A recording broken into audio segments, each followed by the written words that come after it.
Station, la radio de la station. Salutations aux habitants du vaisseau Terre, vous écoutez Cyberflemme. Cyberflemme, c'est 30 minutes de live, 30 minutes de blabla. Aujourd'hui, on va parler live coding, logiciel libre à engager avec l'ami Santiago Ramírez Camarena qui nous vient tout droit du Pérou.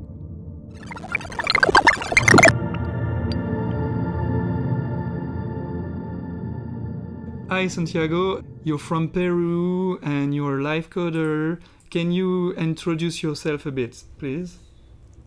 Of course. Hi. Well, I'm from Lima, Peru. Lima is the capital of Peru. So my education comes from audio and music. I first studied sound engineering here. After that, I wanted to get more deep into music composition because all the things related to audio that I studied, I practiced that. Focus on my music. Focus on using those tools to compose music. So after studied sound engineering, I started to study academic music composition. So I wanted to compose, or wanted to study music, focus on orchestral instruments. So yeah, there I discovered a lot of, not tools, but ways to mix the audio tools that I've learned before with acoustic instruments. So I was very interested in composing things for both acoustic and electronic instruments. I always loved technology since I was a little kid. So, and I always been a self-learner. That whole education led me to find tools and new ways to experiment. Just to introduce you a bit, because maybe our public doesn't know really live coding precisely. Maybe we need to. How would you define live coding? When you know about it, we talk like we all know about it, but let's have your definition of it. Yeah, my definition changes from time to time. Or maybe not my definition, but my way to introduce live coding changes from time to time, depending on the people that I talk to about it. Sometimes when I try to define it, I simply say that, well, it's a software tool where you that you have on the computer, where you type code as if you were coding a web page or a software. But the difference here is that the code happens, what you code happens in real time. Every line that you type, you can make it sound in real time if it's coding for audio, or you can watch it in real time if it's coding for visuals. So yeah, a lot of people when approaches to you when you are live coding sees your screen and sees like these lines of code, as I say, as if you were coding a web page or something like that. But the difference here is that it happens in real time, you know, and it's the core of live coding, because you are making decisions, artistic decisions, or in real time, and you are making, you are like improvising. And I have a friend who says, well, this is a lot like jazz. When you have an instrument and you have a band and you're improvising in real time, yeah, this is something like that, you know.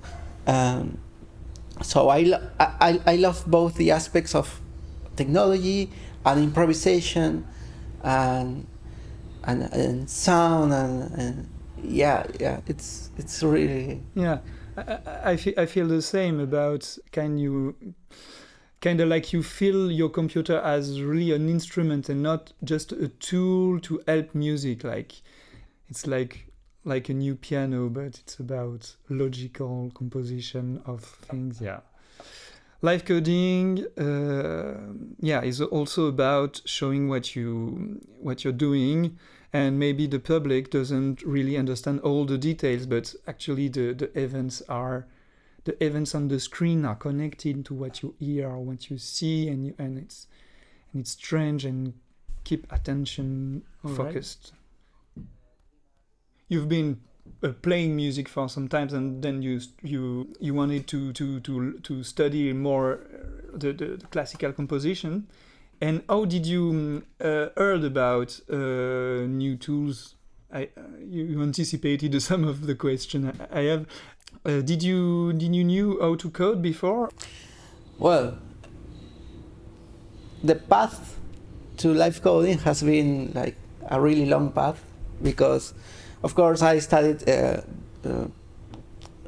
use of digital audio workstations, of things like that, and software for audio and software for music for a long time. But then I started to use tools like Max MSP and things like that. And actually in 2020, when the pandemic happened, I started.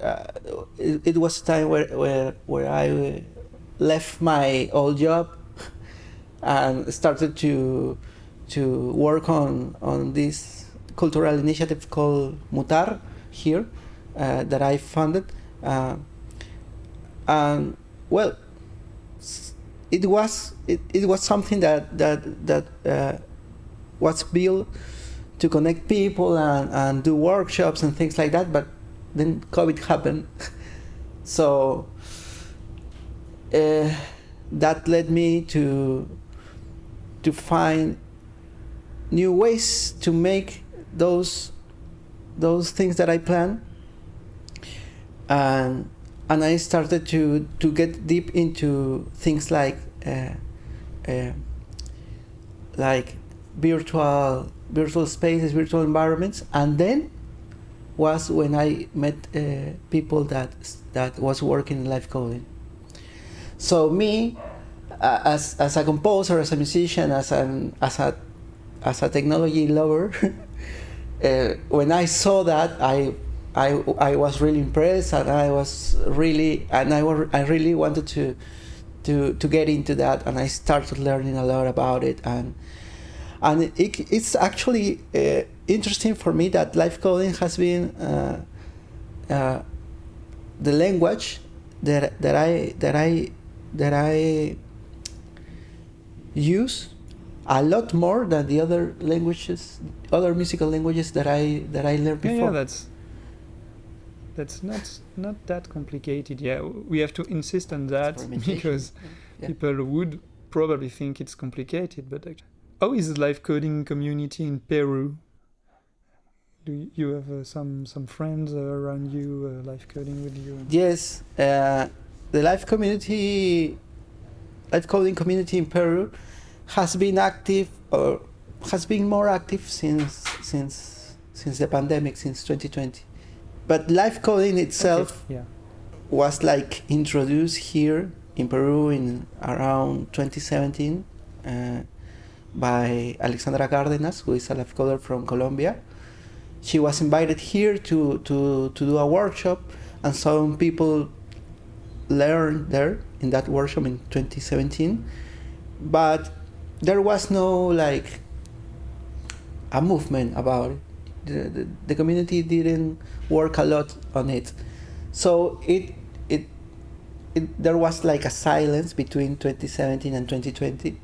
And in 2020, with a Latin American community of live coding more present in countries like Argentina, Colombia, Mexico, and Costa Rica, here in Peru, people started to notice live coding, and some people started doing it, like people like friends of mine like Renzo Rospigliosi, Fabio Rojas, people like that who started working on it and started doing workshops on both audio and visuals. We didn't know each other. We started noticing the works of other people in the same country, and there's communities like projects like Invitera from Marco Valdivia, who started doing workshops in other parts of Peru, not only Lima, not only the capital. He started doing workshops with people who come from other countries and started to make live coding concerts in places like Cusco and Ayacucho. But here in Lima, it's the capital. We just had our first event in past January. Okay, but so yeah, it's started to grow. It just started to grow here in Peru. yeah, nice. I mean, there is musicians that use it really for performances, and there is also some workshops that probably also beginners and also some beginners you can see and energy growing. Nice. From here from France, it seems that there is some. We don't know specifically about Peru, but that seems to be some good energy around live coding in Latin America globally, and it's really nice that community can function online, and so it's also something really good in live coding that we have online events, so we feel connected to other part of the world through a kind of specific practice. And so you also collaborating with people from Argentina or other countries, or you're mostly around Peru, or did you participate to algorithms online from Latin America? Or? Yes. Here in Latin America, we can say the main countries,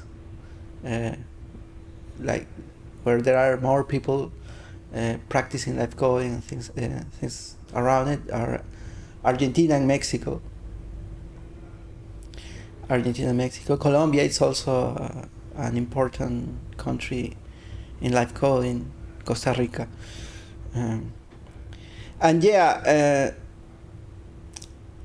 I think that one of the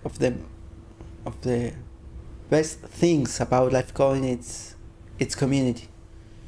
It's a very open and welcoming community. Here in Latin America, we have a lot of contact between countries with people from the countries that I mentioned, and we have done some events between people from these countries, virtual events, of course. Everyone in his place, in their place. Sorry. But also, it's very interesting how we contacted people from countries like Indonesia, for example, where there are some interesting live coding. There is an interesting live coding community too. So for example, we've done an event called Latency Music Concerts, and that was really interesting because it was a live collaboration between live coders from Peru and Indonesia. We had a couple of events together, and it was really interesting. Nice. So, and when you spoke about your party in January, it was the first physical, you mean, party, or in Lima, you did the first algo physically in Lima. Yes. Okay. In past January we had the first here in Lima. Yeah, it's cool to have physical presence there. We the past 2 years we had some virtual events, but being there was really exciting. It was really like you could feel it a lot different, we even when we were putting the machines, it was like interesting to see like how the computers and the screens and things like this work as instruments, It was the same as if you were putting your amplifiers and guitars and drums and things like that. It was exactly the same for us. It was the exact same feeling. Yes. Yeah, that's nice. It's a new instrument like any other. But and do you, apart from live coding, do you use other hardwares or softwares around and things like that, or are you mainly like a purist live coder? Yes, of course. I use a lot of other tools. Like for example, my main digital audio workstation is Reaper. I use a lot of Reaper to make some compositions, but I also use things like Max and a lot of software for virtual instruments. Okay, and you combine all that. Yes. Do you use some hardware synthesizers or effect or things like that, or? I use mainly controllers. Okay. Yeah. Okay. We stay digital. Yeah. Oh, great. Yes, I use mainly controllers, but I have also combined. Like for example, I last year, or in 2021, I played for the October meeting. There is an Indonesian festival, and I did a performance there. Well, virtual. I recorded the performance. It was virtual. But there I mix everything. I mix acoustic instruments, live coding. I use virtual instruments. I use poetry. I sometimes try to mix all the things. You not just focus on one language, but the mix of everything. Great. It's not necessarily the case for people to wanna mix everything in a setup with other musicians maybe, cool. Do you? The one also the tools we use like in Algorave and things like that are about also free software community a bit maybe. Do you have some relation to free software or to the communities of those like open code tools? Well, yes, a lot of tools that I use are around the philosophy of free or open software. Of course, the live coding tools work like this. I try to use also some software that has this philosophy, like Reaper, for example, but also like MuseScore. Like I come from the academic music composition language, so there are lots of notation software that are well known, but there is this one that is free, that is MuseScore, that I use now. I give some workshops on sound creation and music creation with free software. So yeah, it's a big topic talking about software and communities and even like democracy and people. It's something that I focus on, that I have on my focus to work with this kind of tools. Yes. Yeah. Also because to avoid all commercial music tools that are so. Yeah, I feel. Do you know? No, I mean, it's a bit of a private remark, but do you know the tool that can convert MIDI files to Fox.code? I think that's a researcher from Argentina wrote a kind of tool in Python language that can kind of convert quite directly.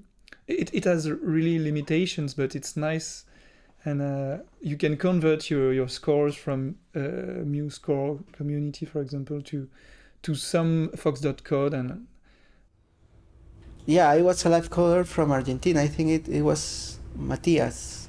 yeah, we can talk a bit about your project Mutar, if you like. It's you started it before COVID. You said, and are you still doing it? Yes, I started that. I was working for media. Yeah. In audio and music for media. Something that I actually didn't enjoy, so I left that.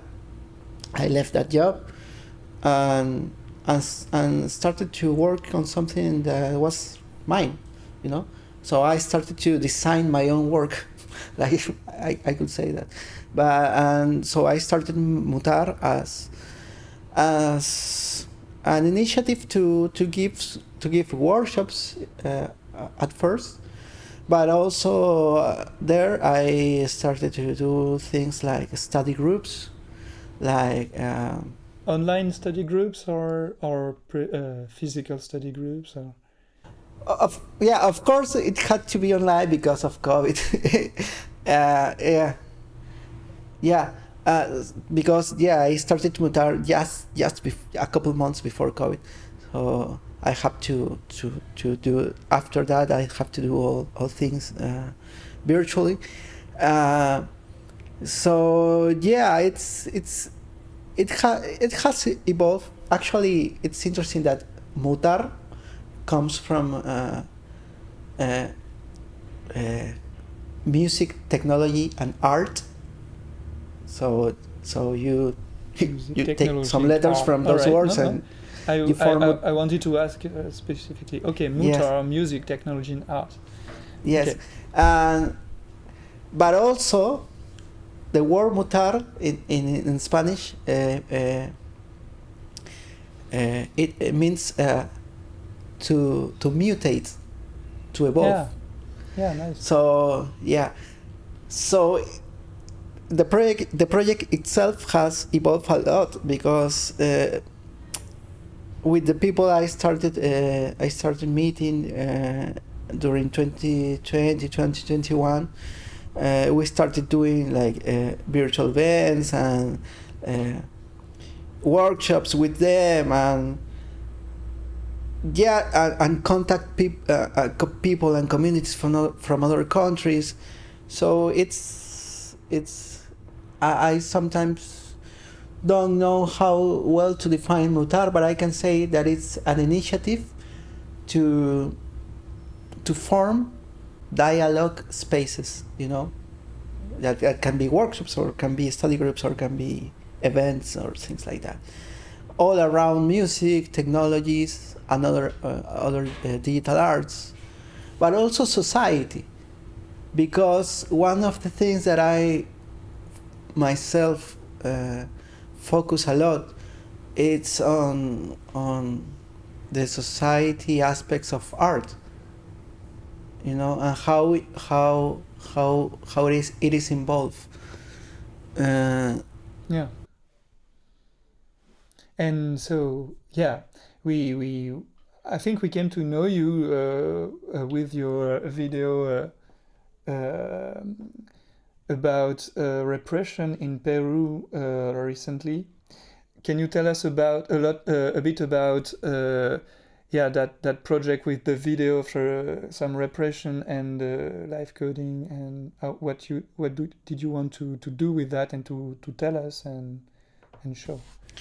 Yes. At one moment when I was like experimenting with all these digital tools, I started also to think, and this also comes from my background in composition, I think, what I was trying to communicate, and not only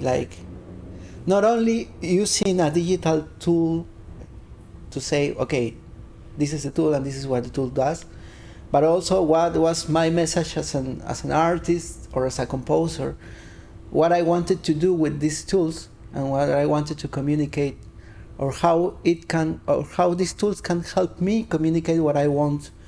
What was the artistic message behind these tools, or behind? Yeah, but before we go a bit further, can you explain from your knowledge and your situation what's actually going on with that political repression in Peru a bit more? So, like I was saying, I've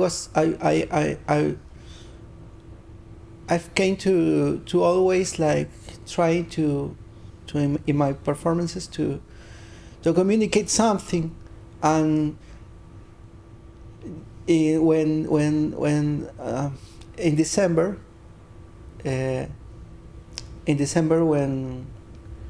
when this performance happened here in Peru, we were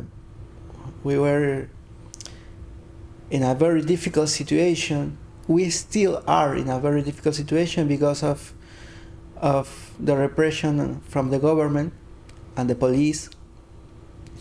Here in Peru, in December, the president, the past president, who was Pedro Castillo, he tried to do a coup. So he tried to take the government for himself, but he was stopped. He was that same day he was stopped. He was in prison. Also, well, he did this because he was very involved in corruption, in cases of corruption. So yeah, what happened was that Dina Boluarte, who was the person in succession, she was put as the president,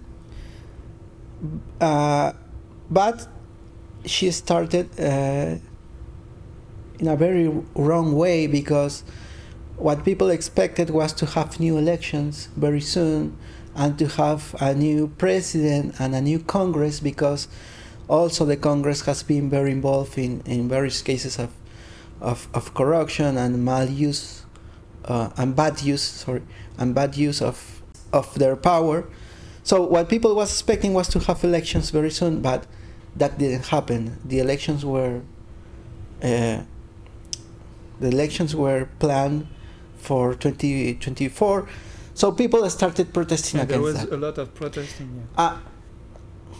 Yes, and in the protests, what happened was that police began with a lot of repression and violence against the people.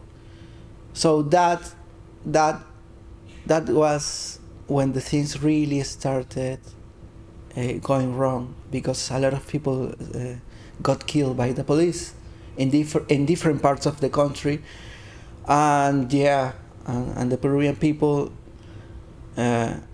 started to get more worried about it and angry about it. The things have gone worse since that, because the government is not listening to what the people say, and it's just trying to impose what they say. more people is coming to the streets, and the police is getting more and more violent. So yeah, here in Peru, right now, more than 60 people have been killed by the police in different parts of the country.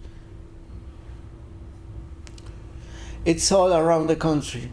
It's all around the country, but the violence it's even worse outside the capital Peru, outside Lima, you know. And it's a very complicated topic, because it has to do a lot with things like economy, but also racism, things like that, you know. So you use the footage in your video. You use the footage of what exactly? Yeah, can you explain to us?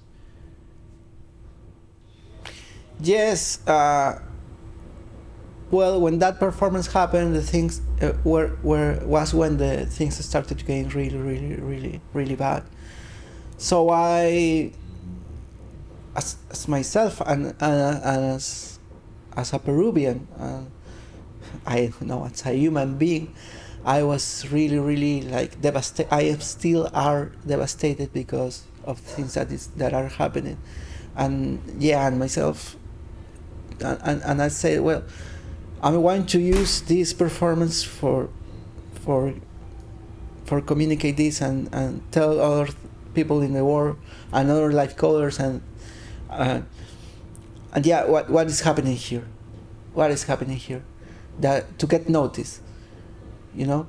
It's like a testimony of what's happening through the algorithms, so you can communicate to the rest of the world. Yeah. Okay. Exactly. Yes. As a last question, do you have something you would like everyone to know? Like, for example, I don't know, a website, a book, an artist, a project. I think I can.